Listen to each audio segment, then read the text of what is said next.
Well, hello to all of you. I can see that you're keeping warm. And you're right, Snowy does cuddle. Lito, it's nice to see you, and I know that's Dottie. It's good to see you too, even if it is just a picture of a phone. Glad to know you're there. Okay, today we are ending the chapter, The Ashram in Progress. We're on page 202 of the book. And we have just read the letter that he wrote about the death of one of the little boys.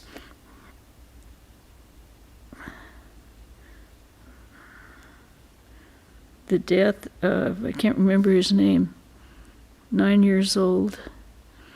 I don't think it gave his name. Yeah.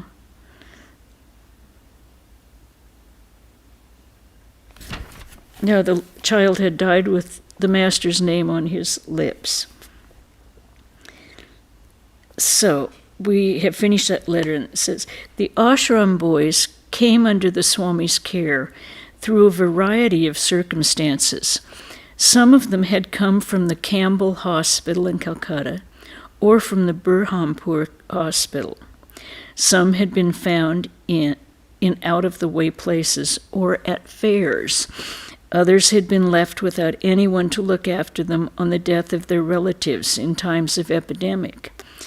They were of different castes and social backgrounds, but Swami Akhandananda brought them all up with a mother's care and love. He discussed the past history of the boys with a college student who assisted at the ashram.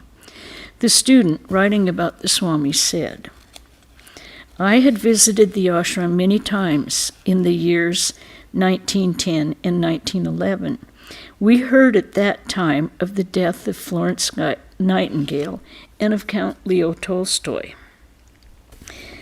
I saw Swamiji get for his library a copy of Florence Nightingale's life and her book on methods of nursing. He also placed an order for Tolstoy's books. Florence Nightingale's portrait hung in front of his room. Swami Akhandananda's memory was phenomenal. He had read thoroughly the ancient history of India and cultivated the study of the Vedas and the Vedanta. He wrote for me a prayer for the motherland from the Vedas. The prayer is, may Brahmanas possessed of the knowledge of Brahman, heroic kings, brave fighters, milk cows, bullocks, fleet horses, women who were ornaments of the home, victorious charioteers, and well-mannered youths be born in our land. May this worshipper be blessed with heroic issues. May it rain in time.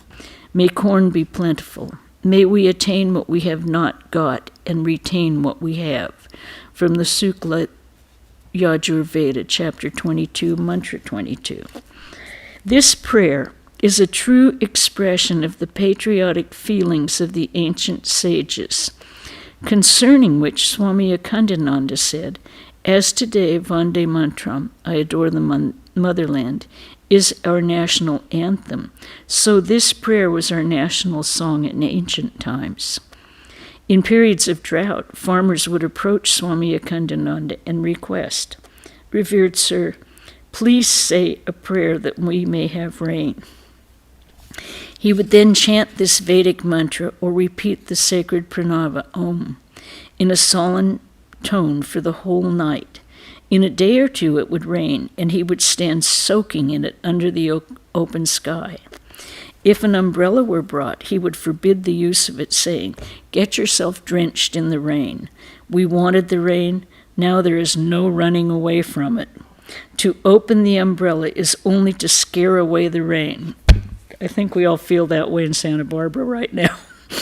It's raining again today. One day in August 11th, he was at the college hospital, where he saw in the day's newspaper the obituary of his brother disciple Swami Ramakrishna, a pioneer of the Ramakrishna mission work in South India. The news was a great blow to him. While he was at the college, he gave a talk to the students on the Swami's extraordinary life of devotion to Sri Ramakrishna. Before the Swami could get over the loss of his beloved brother, there came the further sad news of the death of Sister Nivedita at Darjeeling. This news so overwhelmed him that he could not take food for 4 days. Okay, and now we're on chapter 18, the ashram on its own land. Until the year 1909, the ashram had progressed steadily in all respects. But then a series of obstacles arose which changed the course of events for the next few years. First of all, Swami Akhandananda was dissatisfied with some of the textbooks used in the ashram's free English middle school. However, the school had gained a good reputation for its teaching methods, and the students achieved high marks in competitive examinations. During a visit to Calcutta, the Swami met Sri Jagadish Chandra Bose, the renowned scientist, at Sister Nivedita's residence. The three discussed the merits of the books and agreed that they were not satisfactory for continued use in the school. Therefore, the Swami decided to withdraw them. As a result, the educational grant and the government's affiliation were revoked. Moreover, some British officials began to suspect the ashram of seditious activities. Suspicion ran so high that Mr. Wheeler, the English principal of Burhanpur College, forbade his students to visit the ashram. On the other hand, want of accommodation for the 6 departments of the school was being felt keenly, in spite of repeated requests from Swami Akhandananda. The owner of the property would not permit him to raise a temporary shed in the adjoining yard, nor could he repair the crumbling old rooms. The upshot of all this was the transference of the school at the end of 1909 to Sargachi, a mile and a half away. The activity of the school immediately declined. Shortly afterwards, the carpentry room collapsed. On the night school, only the night school, the weaving section, and the charitable dispensary were able to continue in the old place. With these reverses, Swami Akhandananda was intent upon finding another plot of land suitable for the ashram. 2 years passed before he found an opportunity. One morning he met a neighbor, Haji Panchu Sheikh, to whom he thus related the need for land. The ashram has been housed in this rejected office building of the Zemindar of Shibnagar for the last 12 years. The 4 bighas of land at Sargachi will not be sufficient for building a permanent ashram. Panchu Sheikh was a prosperous cultivator. He asked the Swami, "Have you any objection to building your ashram on a Muslim's land?" Swami Akhandananda replied that he could see no objection. The neighbor then said, "I am going to the Zemindar's house at Babta. I shall speak to him about it. With his permission, I will show you a plot of land suitable for your ashram." In the afternoon on the same day, Panchu Sheikh returned and told the Swami that he could have the land for the ashram in the village of Sargachi. A few days later, the Swami went by bullock cart to see the land. The Sheikh showed him a plot of 50 bighas, which was overgrown with weeds.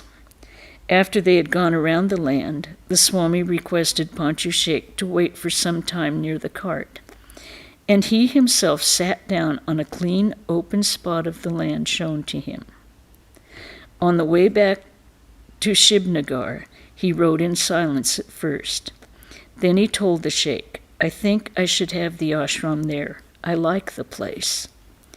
Later, in referring to the selection of the property, he said, "Just as I stepped onto the land, I felt a sense of the infinite." 2 days later, Swami Akhandananda had a preliminary talk with the Zemindar, Haji Muharram Ali, about the transfer of the land. For permanent rights on 50 bighas of wasteland, the premium was set, 200 rupees. Then he consulted Vaikuntha Sen, a highly reputed lawyer and principal patron of the ashram. It was decided that an application for the land transfer should first be made to the local commissioner. Approval was given, and the sum of 1,208.5 rupees was deposited in the government treasury. In the end, however, the commissioner revoked the transfer due to a flaw in the application. Then Swami Akhandananda executed a deed for settlement of the land direct from the Zemindar, who prepared a draft of the deed with Swami Brahmananda, president of the Ramakrishna order, Swami Sardananda, secretary of the order, and Swami Akhandananda as the three trustees of the property. It was sent to Swami Brahmananda in Puri for his approval. He wrote to Swami Akhandananda, intimating that it would not be wise to assume liability for the tax of 200 rupees a year. He also made some changes in the draft at the request of Biharilal Sakar, the district judge of Puri. However, the Zemindar rejected the change. Swami Akhandananda went to Belar Mat in January 1912 to consult Swami Brahmananda personally. After his return to Shivnagar, Swami Brahmananda sent Swami Shankarananda there to inspect the land. After he had been conducted around the premises, he gave his approval, but recommended that Swami Akhandananda should take only 25 bighas, as 50 would entail too much hard labor. After Swami Shankarananda's return to the Mat and consultations with other authorities, he sent his recommendations in a letter to Swami Akhandananda. On receiving the letter, Swami Akhandananda thought, after so much negotiation, a settlement for the land had been determined. However, if I propose now to only take half the area, the Zemindar is sure to be offended. In this critical situation, the Swami could not decide what to do. He had no sleep that night. Then after midnight, he felt drowsy and dreamt. In his dream, Swamiji came to the ashram with other monks. Among them was Swami Shankarananda. Swamiji said, "Ganga, here I am at your place. Give me something to eat." With great joy, Swami Akhandananda requested Swami Shankarananda to prepare luchi, potato curry, and halwa. However, Swamiji said, "Ganga, leave aside those preparations. In this rural ashram of yours, bring some puffed rice with mustard oil and green chili." As he was taking this, Swamiji said, "In time, there will be a big institution here. You cannot do this with less than 50 bighas. As Swamiji finished taking the puffed rice, the dream ended. Swami Akhandananda took this dream as a command and wrote to Swami Brahmananda about it. In the meantime, Swami Brahmananda had come to the same conclusion independently. He also had an intimation of the Lord's will, and he gave his permission for the acquisition of the 50 bighas of land. He signed the deed while he was in Konkal, with the help of a lawyer in Konkal.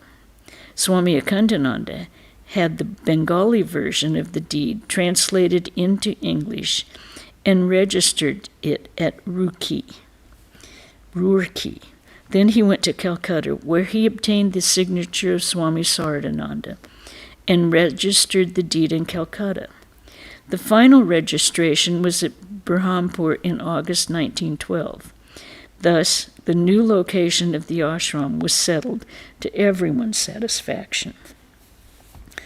Whoa, and that took quite a while with a lot of negotiations. The property was surveyed and marked in due time. As the land was thickly overgrown with brush, it was doubtful whether there had ever been any human habitation on it. It was a sandy tract, formerly the bed of the river Gunga, which by now had shifted its course a mile and a half to the west. The area was bordered on the east and west by roads. To the north stretched pasture lands as far as the eye could see. The only approach to the ashram was through the fields bordered by the huts of poor cultivators. Swami Akhandananda made plans for the buildings in the garden. A 2-room building was quickly erected with bricks baked in 2 old brick kilns found on the place. One of the rooms served as a dispensary and library, and the other as the residence of Swami Akhandananda. Nearby, another 2-room structure was built. One section of it served as a kitchen, while the other housed the boys and workers. A shed was put up as a shelter for the cows. A well was quickly dug in a convenient location to the south. In December, during the final negotiations for the land and building construction, the birth anniversary of the Holy Mother was celebrated at a favorite haunt of Swami Akhandananda, half a mile east of Shibnagar. There was a spreading banyan tree growing close by a large pond known as Rajsagar. It was a charming natural spot where the Swami felt inspired and spent many happy hours. In January 1913, Swami Vivekananda's birth anniversary was celebrated at the Shibnagar ashram. At this time, the biography of Swamiji had been published in English. Swami Akhandananda read it attentively and wrote to Swami Virajananda, the publisher. My dear Sriman Virajananda, I have read volume 1 of the life of Swami Vivekananda by Eastern and Western disciples, and while reading it, my hair stood on end. I saw our Master and Swamiji clearly before me. As I read, the old Dakshineshwar of those days and the Kasipur garden appeared right before my eyes, just as I had seen them. Thrice blessed are Swamiji's Eastern and Western disciples, whose sincere efforts have enabled us to present to the public such a truly beautiful life.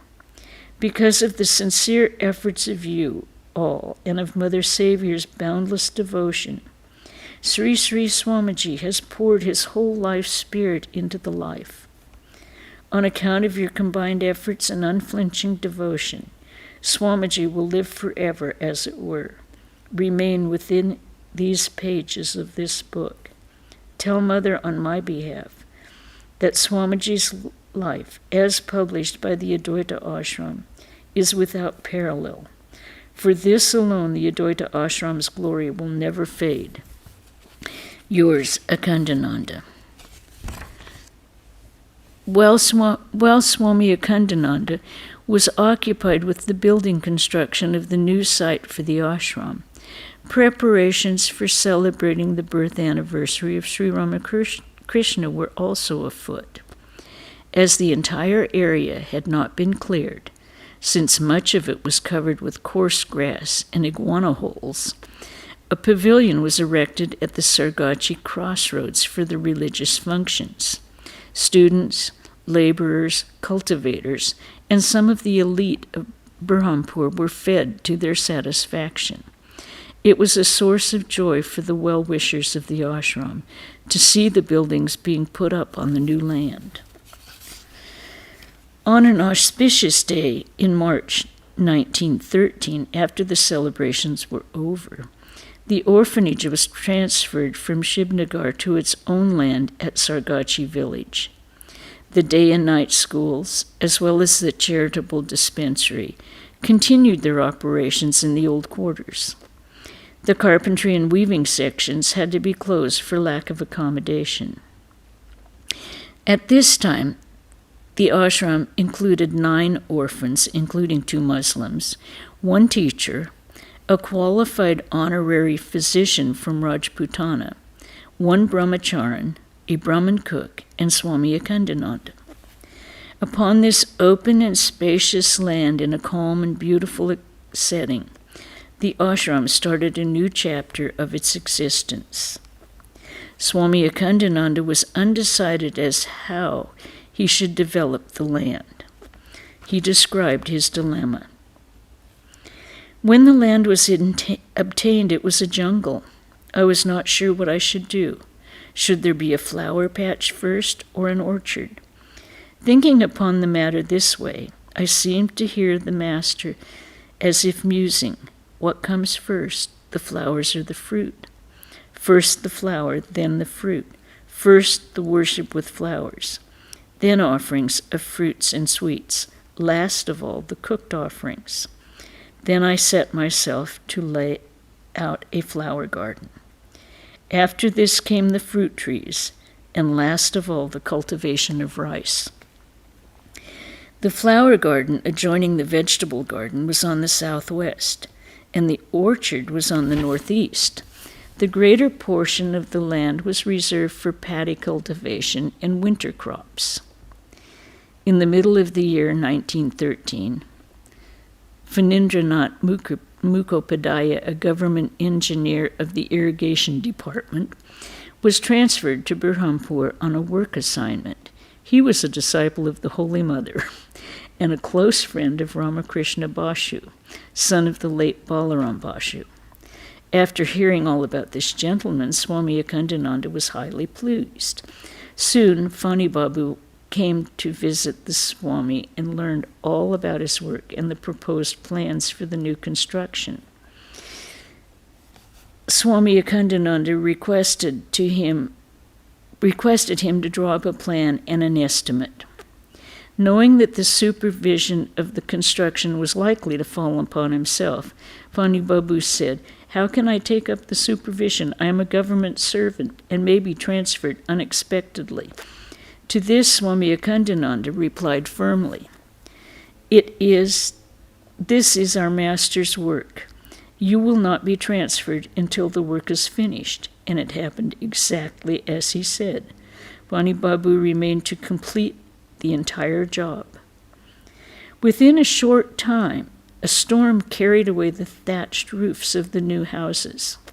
Library books and furniture had to be removed to the house of a kind friend 2 miles away. When Pani Babu heard of the catastrophe, he ordered his workmen to bring 2 prefabricated thatched roofs from a distant village and to have concrete roofs built. When Swami Sardananda heard of the work at Sargachi, he sent Swami Akhandananda a copy of Booker T. Washington's book, Up from Slavery. Referring to the Tuskegee School, he wrote, "Brother, just a similar situation to yours." Swami Akhandananda was pleased with the book, especially the words, "Every brick was laid by us." That gave him a hint as to how he might achieve his objectives in spite of all difficulties. For some time, Swami Akhandananda had not been able to leave the ashram for want of a responsible person to look after everything in his absence. However, at the end of the year 1913, a youth from Rajshahi arrived at the ashram. Inspired by Swami Akhandananda, he took the vow of brahmacharya and remained with the Swami, who could now leave the ashram in his care from time to time. Swami Akhandananda's health had been adversely affected by repeated attacks of malaria and the frequent interruptions in his quiet mode of life. When the Holy Mother learned of his condition, she sent for him. At her wish, he came to Calcutta. When he paid his respects to her at the Udbodhan office, she told him, "You shall now stay at the Balaram Mandir. A Kaviraj, Ayurvedic doctor, will take charge of your treatment, and you must do as he prescribes. You must not go anywhere without my permission." The Swami readily consented to the mother's advice. One day, Swami Premananda visited him and said, "My dear brother, you have been here so long and have not yet come to the Belar Mat." "Mother has brought me here for treatment," Swami Akhandananda replied. "Here I get proper diet and medicine. If I go elsewhere, Mother will scold me. You are mendicants and vegetarians. Who will provide me with fish there?" But Swami Premananda was not to be put off. He hired a carriage and took Swami Akhandananda to the mat. On the way, he bought fresh fish at the Baranago market. In the afternoon, the two brothers sat under the beltree near Swamiji's temple and sang, "Come, my mind, let us go for a walk under the wish-fulfilling tree of Kali. You can pick up 4 fruits, Dharma, Artha, Kama, and Moksha." Both were singing joyfully. When Swami Premananda saw the 4 bell fruits beneath the tree where they were seated, he picked them up and gave them to Swami Akhandananda one by one with the words, "Have you not got the 4 fruits now, brother?" They both laughed heartily. I can read one more thing. Okay. It had been a long time since Swami Akhandananda had been to the mat. Some of the new sannyasins and brahmacharis were meeting him for the first time. Swami Premananda said to him, "Brother, recite something from the Vedas for them." The Swami recited a portion of the Shukla Rajur Veda. One evening, someone asked him why he chose to dwell in such a remote place. In reply, he said, "Swamiji has asked us to work, especially for the poor. He has also said that the life of India is in the villages.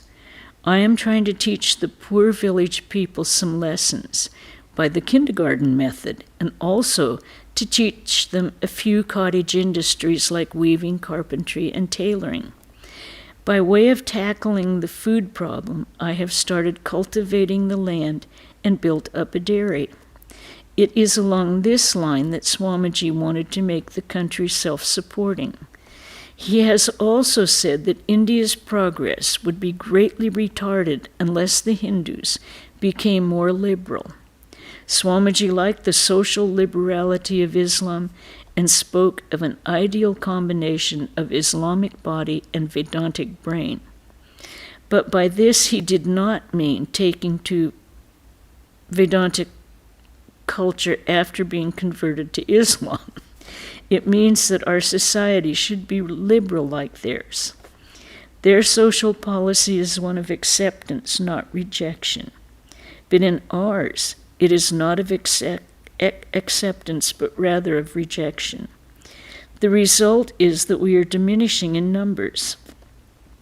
Swamiji wanted the harmonious development of brawn and brain, hence the need for Vedantic brain, like that of the Hindu Brahmin who has the ideas, but lacks the physical strength to carry them out.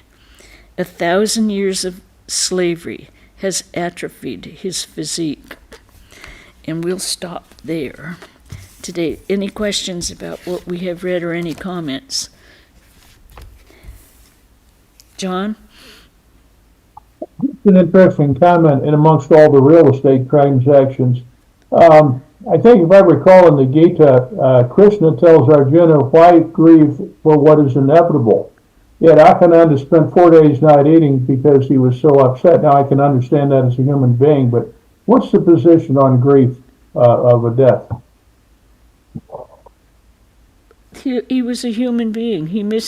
These were people that were vitally important in his life and in Swamiji's life. I got he that. Could see them no more. Everyone has human emotions. Okay. As soon as they take a body, you will have the human emotions. The thing is, people who have a firm belief in Vedanta and the principles can not overcome the emotions, but reconcile them more quickly than other people. So he, when he ate on the fifth day, he'd reconciled the differences. Well, I have no idea. I wasn't there. Okay, but I put you on the spot with a logical problem. Thank you. Any other questions or comments? Okay, now, Friday night is Shivaratri. I believe it's going to be online?